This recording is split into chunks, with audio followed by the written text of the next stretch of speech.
ماشاء اللہ لا حول ولا قوة الا باللہ العلی العظیم. اعوذ باللہ من الشیطان الرجیم. بسم اللہ الرحمن الرحیم. الحمد للہ الذی لا یبلغ مدحتہ القائلون ولا یحصی نعمہ العادون ولا یؤدی حقہ المجتہدون.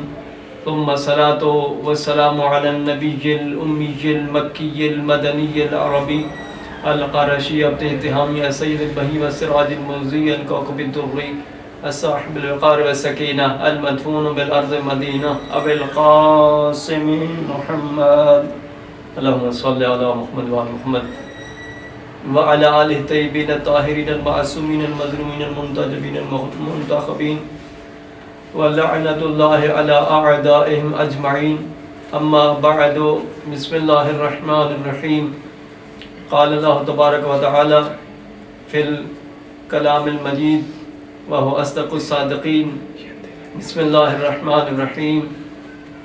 وَآتُوا الْبُيُوتَ مِنْ أَبْوَابِهَا صلوات علی محمد. اللہم صل علی محمد وعلی محمد. اللہ تبارک و تعالی ارشاد فرماتا ہے لیس البر ان تأتوا البیوت من ابوابها. فرمایا کہ وأتوا البیوت من ابوابها ولكن البر من اتقى وأتوا البیوت من ابوابها. لیس البر ان تأتوا البیوت ولكن البر من اتقى وأتوا البیوت من ابوابها. کہ نیکی یہ نہیں ہے کہ تم پچھواڑے سے آؤ، ظہور سے آؤ، ظاہر سے آؤ، عاقب سے آؤ، بلکہ نیکی یہ ہے کہ تم گھروں میں آؤ تو دروازوں سے آؤ. اور اسی آیت کی مصداق ہے وہ حدیث پاک جو اللہ کے رسول صلی اللہ علیہ وسلم نے ارشاد فرمائی. انا مدینۃ العلم. قال رسول اللہ صلی اللہ علیہ وآلہ وسلم انا مدینۃ العلم وعلی بابها. انا مدینۃ العلم وعلی بابها. سرکار فرماتے کہ میں شہر علم ہوں اور علی علیہ السلام اس کا دروازہ ہے. اور سارے معصومین یہی فرمایا سرکار امام باقر علیہ السلام نے، جب صادق علیہ السلام نے، اور یہی کہ وآتوا البیوت من ابوابها. ان بیوت سے مراد ہم ہیں، انبیاء علیہ السلام ہیں، اور دروازے ائمہ علیہ السلام ہیں. فرمایا کہ ان اللہ کے رسول نے یہی فرمایا ہے کہ میں علم کا شہر ہوں اور علی اس کا دروازہ ہے. تو مطلب کیا ہے کہ جو آیت اللہ فیض کاشانی، جو کہ ایک بہت بڑا نام ہے، عالم ربانی گزرے ہیں، انہوں نے اپنی تفسیر الصافی میں یہی لکھا ہے کہ اس سے مراد کیا ہے کہ اللہ کے رسول نے جو ارشاد فرمایا کہ انا مدینۃ العلم وعلی بابها. تو لکھتے ہیں کہ اس سے مراد یہ ہے کہ جس کسی نے احکام شریعت لینا ہے تو وہ سرکار محمد و آل محمد علیہ السلام سے لے، تو تب ہی وہ احکام دین حاصل کر سکے گا. اور یہی کہا گیا کہ دروازوں سے آؤ. مقصد کیا ہے کہ ان ہستیوں سے احکام شریعت حاصل کرو. جس کسی نے بھی اسلام حاصل کرنا ہے، دینی احکام حاصل کرنا ہے، تو ان ہستیوں سے کہ جن کے بارے میں سرکار رسول خدا صلی اللہ علیہ وسلم نے ارشاد فرمایا ہے کہ انا مدینۃ العلم وعلی بابها. تو سرکار رسول خدا شہر علم ہیں اور یہ ہستیاں اس کے دروازے ہیں. تو چاہے جو دور بھی ہو، ہر دور میں یہ ہستیاں، ان ہستیوں میں سے کوئی نہ کوئی ایک ہستی موجود ہے، تو ان سے علم حاصل کرنا ہے. کیونکہ لوگ کرتے کیا تھے کہ جب احرام باندھ لیا، یہ بھی اسی آیت اللہ محسن فیض کاشانی نے لکھا ہے تفسیر صافی میں کہ لوگ ایسے کرتے تھے، احرام تو باندھ لیا اور گھروں میں دروازوں سے داخل نہ ہوئے. حکم ہے دروازوں سے داخل ہو. یہ کرتے کیا کہ پچھلی طرف سے عقب لگا کر ایک پچھلی دیوار میں سوراخ کر لیتے اور اس سوراخ سے گھروں میں داخل ہوتے. تو اللہ نے جس کو حلال کیا ہے تو اس کو حلال رکھنے دو، اور جس کو حرام قرار دیا ہے اس کو حرام رہنے دو. یہ تو نہ کرو کہ جو اللہ نے حلال قرار دیا ہے اس کو یہ حرام قرار دے رہے ہیں، جس کو حرام قرار دیا حلال قرار دے رہے ہیں. کیا ہے مطلب؟ کیا ہے کہ حکم ہے دروازوں سے آؤ، یہ پچھلی طرف سے آ رہے ہیں. اور یہی آیت قرآنی ہے، وَلَيْسَ الْبِرُّ أَن تَأْتُوا الْبُيُوتَ وَلَكِنَّ الْبِرَّ مَنِ اتَّقَىٰ وَأْتُوا الْبُيُوتَ مِنْ أَبْوَابِهَا. نیکی یہ نہیں ہے کہ گھروں میں آؤ اور پچھلی طرف سے آؤ، عقب سے آؤ، بلکہ نیکی یہ ہے وَلَكِنَّ الْبِرَّ، بلکہ نیکی یہ ہے تقوی اختیار کرو وَأْتُوا الْبُيُوتَ مِنْ أَبْوَابِهَا، اور گھروں میں آؤ تو دروازوں سے آؤ. دیکھو ایک دو خارجی ہیں، مولا علیہ السلام کی بظاہر حکومت ہے کوفہ میں، اور کوفہ کو دارالحکومت مولا نے بنایا ہے جنگ جمل کے بعد. تو دو خارجی آ گئے اور انہیں پتہ ہے، وہ جانتے ہیں، اور یہی تو ہے نا الفضیلت ما شہدت بہ الاعداء، فضیلت اسی کا نام ہے کہ جس کی گواہی دیں، اعداء گواہی دیں، دشمن گواہی دیں، یہ فضیلت ہے. وہ کہہ رہے ہیں کہ مولا علیہ السلام کی چاہے وہ دشمن ہیں، خارجی ہیں، مگر جانتے ہیں دو عادات ایسی ہیں. پہلی کیا ہے کہ وہ نماز اول وقت میں پڑھتے ہیں، نماز اول وقت میں پڑھتے ہیں، اور دوسری کہ جواب دینے میں دیر نہیں کرتے. وَأْتُوا الْبُيُوتَ مِنْ أَبْوَابِهَا، حکم بھی یہی ہے کہ گھروں میں آؤ تو دروازوں سے آؤ. اور یہ ہستیاں دروازے ہیں. اللہ کے رسول نے یہی تو ارشاد فرمایا کہ انا مدینۃ العلم وعلی بابها، کہ میں شہر علم ہوں اور علی اس کا دروازہ ہے. تو دو خارجی آئے، چاہے وہ دشمن ہے، آئے اور انہیں یہ پتہ ہے کہ دو عادتیں ایسی ہیں مولا علی ابن ابی طالب علیہ السلام کی، دو عادتیں ایسی ہیں. ایک کیا ہے کہ جواب فوراً دیتے ہیں، یہ نہیں کہتے کہ میں ابھی بتاتے ہوں گھنٹے بعد، 2 گھنٹے بعد، 3 گھنٹے بعد، کل پرسوں ہفتے بعد میں جواب دے دوں گا، کوئی مسئلہ پوچھا نہیں، یہ عادت ہی نہیں، فوراً جواب دے دیتے ہیں. اور دوسری عادت وہ کیا ہے کہ نماز اول وقت پڑھتے ہیں چاہے کچھ ہو جائے. یہ دو عادتیں. اور یہ بیان کون کر رہا ہے؟ جو خارجی ہیں، دو خارجی آئے، خارجی کہہ رہے ہیں. اور یہی تو فضیلت ہے، الفضیلت ما شاہدت بالاعداء، فضیلت اسی کا نام ہے جو دشمن بیان کریں. اور یہ دشمن ہیں، خارجی ہیں، وہ بیان کریں کہ مولا علیہ السلام کی دو عادات ہیں. پہلی کیا ہے کہ فوراً جواب دیتے ہیں، سوال ختم نہیں ہوتا جواب دے دیتے ہیں. اور دوسری بات کہ سوال ختم جواب فوراً. اور پھر نماز اول وقت میں، جتنی زیادہ کوشش ہوتی ہے نماز اول وقت میں ادا کرتے ہیں. تو آئے تھے دونوں پھانسنے کے لیے کہ ہم علی کو نعوذ باللہ ذلیل کریں گے. حالانکہ اللہ کے قرآن میں فیصلہ ہے العزت للہ ولرسولہ وللمؤمنین، عزت اللہ، اس کے رسول اور مومنین کے لیے. آئے تو تھے ذلیل کرنے مگر خود ذلیل ہو گئے. تو آئے اور مولا اس وقت تیاری کر رہے تھے، وضو فرما رہے تھے نماز کے لیے. آئے اور آ کے کہا، اور یہ بھی عادت ہے کہ سوال بھی خود بتاتے ہیں جواب بھی خود بتاتے ہیں. آئے اور کہا کہ حالانکہ چاہیے تو یہ نہیں تھا، مولا یہ بھی کہہ سکتے تھے کہ ابھی میں نماز پڑھ رہا ہوں، نماز پڑھنے کے بعد جواب دے دوں گا. اور وہ خارجی ہیں، یہ عادات جانتے ہیں کہ ایسا نہیں کریں گے، فوراً جواب دیں گے. آئے اور کہا، مولا اس وقت نماز کی تیاری کے لیے وضو فرما رہے تھے، تو کہا کہ ہمیں ایک سوال کرنا ہے. مولا نے فرمایا پوچھو، کیا پوچھنا ہے؟ کیونکہ سلونی کا دعویٰ سوائے ان ہستیوں کو کسی نے نہیں کیا. اگر کسی دوسرے نے کیا بھی ہے تو وہ ذلیل ہوا ہے، خار ہوا ہے. تو کیا ہے سوال؟ تو وہ کہنے لگے ہمارا سوال یہ ہے کہ ایسے کون سے جانور ہیں جو بچے دیتے ہیں اور کچھ ایسے جانور ہیں جو انڈے دیتے ہیں.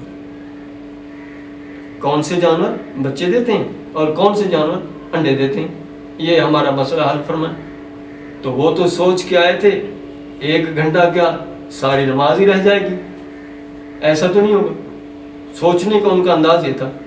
مگر وہ مولا علیہ السلام تھے، نماز کے لیے وضو بھی فرما رہے ہیں اور فرمایا کہ میں ایک فارمولہ بتا دیتا ہوں، جاؤ تلاش کرو، دیکھو اگر ان کے کان باہر ہیں بچے دیتے ہیں، کان باہر ہیں بچے دیتے ہیں، کان اندر ہیں انڈے دیتے ہیں۔ جاؤ دیکھو جانوروں کو چیک کرو کہ کان اگر باہر ہیں بچے دیتے ہیں اور اگر کان اندر ہیں تو انڈے دیتے ہیں، جاؤ تلاش کرو۔ آئے تو تھے نعوذ باللہ ذلیل کرنے مولا علیہ السلام کو اور خود ذلیل ہو گئے۔ ان کا اچھا مولا فرمایا یہ فارمولہ ہے، جاؤ تلاش کرو، سال کے بعد پھر آ جانا۔ تو گئے تلاش کیا، اور تلاش کرنے کے بعد جتنی کوشش کی گئی، جتنی کوشش کی، سال پورا انہوں نے تلاش کیا تو یہی فارمولہ بالکل فٹ تھا۔ آئے دوبارہ بھی آئے تو اسی طرح آئے، مولانا وضو فرما رہے ہیں نماز کے لیے اور آ گئے۔ پوچھا آپ کیوں آئے ہو، کیا مسئلہ ہے؟ تو کہا ہم جو سرکار آپ نے کہا تھا وہ بالکل سچ نکلا، وہ فارمولہ بالکل صحیح تھا، ہم ایک مسئلہ اور پوچھنے آئے۔ اور کیا ہے؟ کہا کہ کچھ ایسے ہیں جانور جو دانہ بھراتے ہیں اور کچھ چبا کر کھاتے ہیں، وہ کہیں کیا ہے؟ تو جیسے گائے ہے، بھینس ہے، یہ جانور ایسے ہیں جو غذا چبا کے کھاتے ہیں تو دودھ دیتے ہیں، اور کچھ ایسے ہیں دانہ بھراتے ہیں، وہ کیسے ہیں کہ جو جلدی سے ایسے دانہ نگل جاتے ہیں وہ اپنے بچوں کو دانہ بھراتے ہیں، جیسے پرندے وغیرہ یا ایسے۔ تو یہ اسی لیے مولا علیہ السلام نے جو یہی فرمایا تھا کہ زکن کے الفاظ ہیں کہ مجھے سرکار رسول خدا نے ایسے علم بھرایا جیسے بچے چڑیا اپنے بچوں کو، یہ پرندے اپنے بچوں کو علم بھراتے ہیں، سرکار رسول خدا نے مجھے ایسے علم بھرایا، اور الفاظ ہیں حدیث کے زکن۔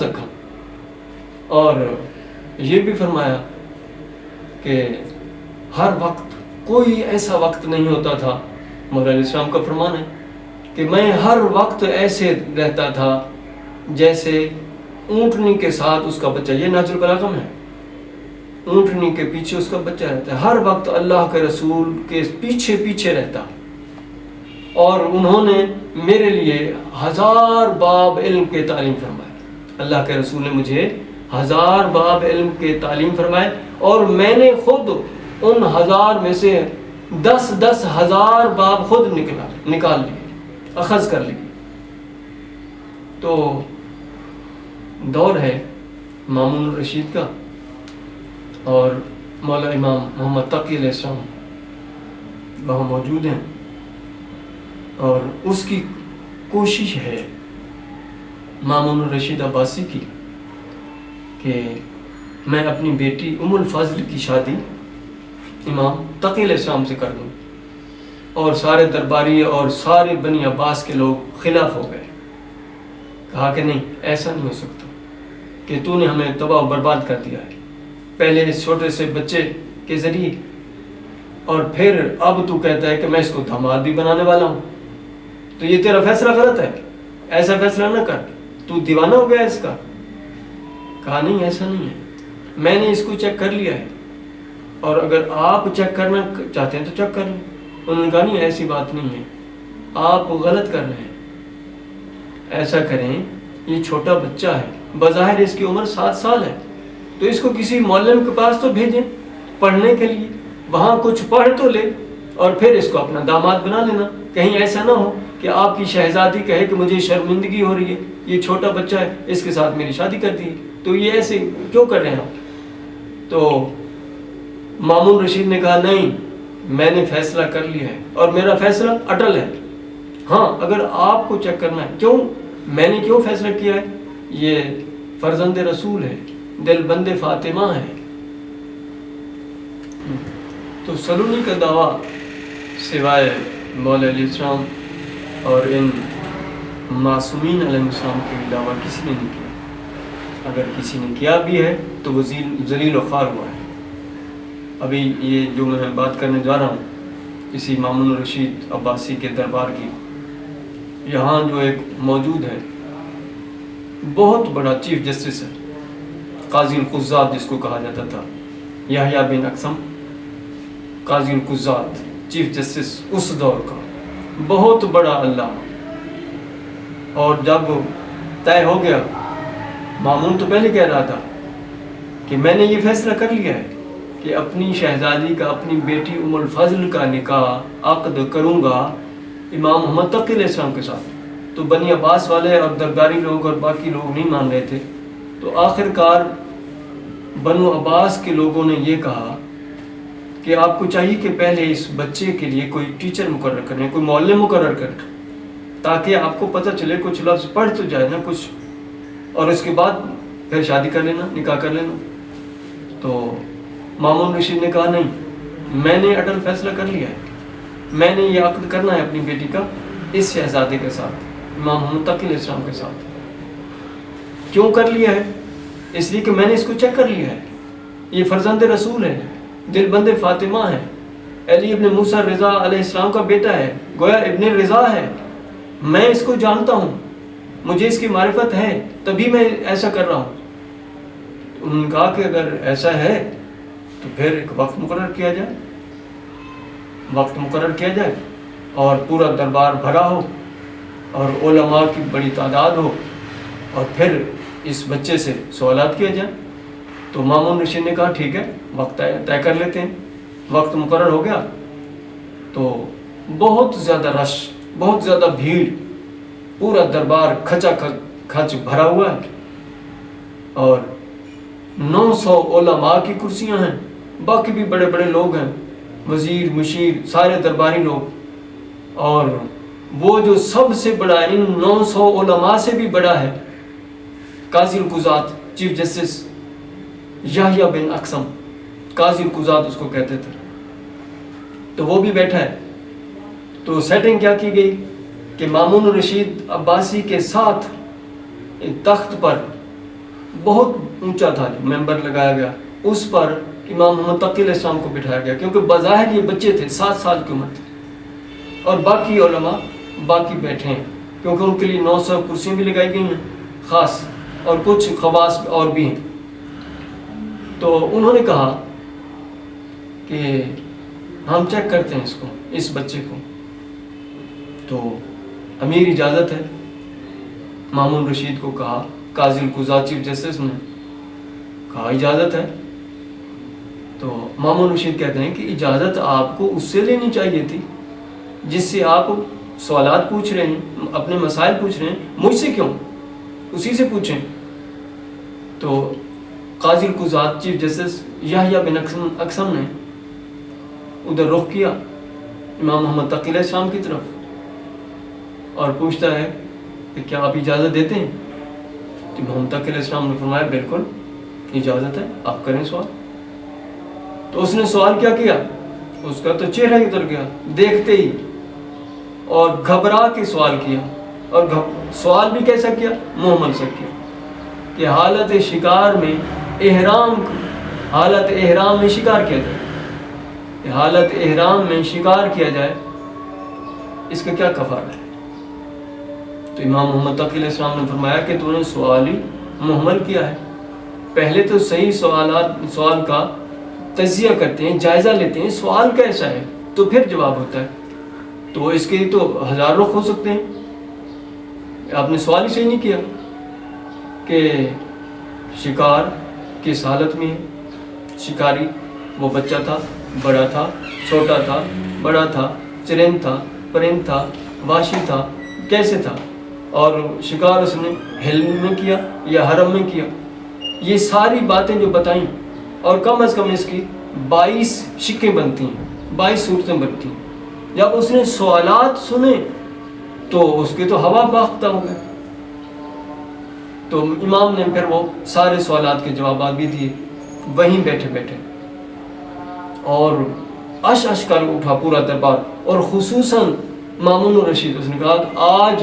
فرزند رسول آپ نے عزت رکھ لی ہے حکومت کی، ورنہ یہ لوگ تو کچھ نہیں جانتے، ایسے بنے ہوئے تھے ملک میں بہت بڑے قاضی القضات، ایک چھوٹے سے بچے سے، 7 سال کے بچے سے ہار گئے، انہیں سوال کرنے کا ڈھنگ ہی نہیں آتا تو جواب کیا دیں گے؟ سرکار پھر آپ ہی جواب دیں۔ تو مولا نے پھر تیزی کے ساتھ وہ سارے سوالات کے پھر جواب بھی دیے، اور اس کے بعد یہ بہت لمبی بات ہے، میں اس میں تفصیل میں نہیں جانا چاہتا، آگے چھوٹی سی بات کرنا چاہتا ہوں کہ پھر اس کے بعد مولا فرماتے ہیں کہ اے قاضی القضات، چیف جسٹس صاحب، اگر آپ اجازت دیں تو میں ایک سوال کروں؟ کہا جی میں آپ سے پوچھ لوں گا، اگر مجھے سمجھ آئی تو میں جواب دے دوں گا، اگر سمجھ نہ آئی تو میں آپ سے ہی پوچھ لوں گا۔ تو قاضی صاحب سے مولا امام تقی علیہ السلام نے سوال کیا، ایک عورت ہے تو ایک وقت میں حلال ہو گئی، پھر حرام ہو گئی، پھر حلال ہو گئی، پھر حرام ہو گئی، پھر حلال ہو گئی، پھر حرام ہو گئی، پھر حلال ہو گئی، پھر حرام ہو گئی۔ تو جیسے جیسے وہ سوال سنتا گیا اس کا تو چہرہ ہی اتر گیا کہ یہ کیا سوال ہے۔ تو مولا نے خود ہی پھر اس کے بھی جوابات دیے کہ پہلے کیا تھا، وہ کنیز تھی کسی کی تو نظر ڈالنا اس پر حرام تھا، پھر کسی نے اس کو، جس نے خرید لیا، جس بندے نے اس کو خرید لیا اس کے لیے حلال ہو گئی، پھر زہار کر دیا حرام ہو گئی، پھر زہار کا کفارہ دے دیا حلال ہو گئی، پھر طلاق رجعی دے دی حرام ہو گئی، پھر رجوع کر لیا طلاق کا حلال ہو گئی، پھر نصف شب کے پھر طلاق دے دی حرام ہو گئی، پھر رجوع کر لیا حلال ہو گئی۔ تو اس طرح کی 9 شکیں بیان کی اور سب کے جواب دیے۔ تو اش کر اٹھا سارا مجمع، دربار بھرا ہوا تھا، مامون الرشید سمیت، اور مامون رشید نے بلکہ اچھل اچھل کے کہا اے فرزند رسول، آپ نے آج حکومت کی عزت رکھ لی، لاج رکھ لی، آپ ہی کے سوا کون ایسے سوالات بتا سکتا ہے اور جواب بھی کون دے سکتا ہے؟ تو عزت جو بڑی تھی تو مصیبت بھی بڑی تھی۔ آزاد کس طرح یہ صحن فاطمی ہوا، کس کی نظر لگی کہ یہ گھر ماتمی ہوا۔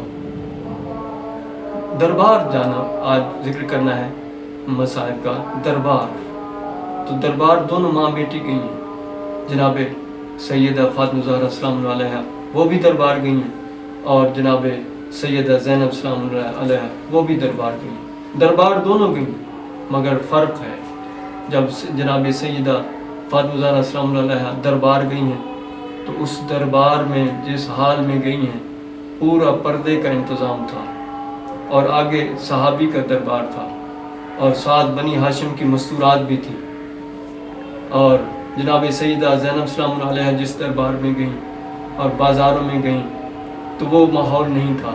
حالانکہ دربار دونوں گئی ہیں مگر فرق تھا، وہ صحابی کا دربار، سرکار کے بابے کا دربار، جناب سیدہ فاطمہ زہرا سلام اللہ علیہا گئی ہیں بنی ہاشم کی عورتوں کے ساتھ، اور جناب سیدہ سلام اللہ علیہا نے جو بینتی ہیں فرماتے ہیں سبت علیہ باب یا بت سبت علیہ مصائب لو انہا سر سبت علی الیام سرنا لیالیا، بابا جان مجھ پر ایسے مصیبت کے پہاڑ ٹوٹ پڑے، ایسے ظلم ہوئے کہ اگر وہ ظلم دنوں پہ آتے تو مثل رات کے پہاڑ تاریک ہو جاتے، سبت علی الیام سرنا لیالیا، اور بہت زیادہ مصیبتیں تکلیفیں آئیں، اور تکلیفیں مصیبتیں جناب سیدہ زینب سلام اللہ علیہ بھی آئیں، مگر ان میں اور ان میں فرق تھا۔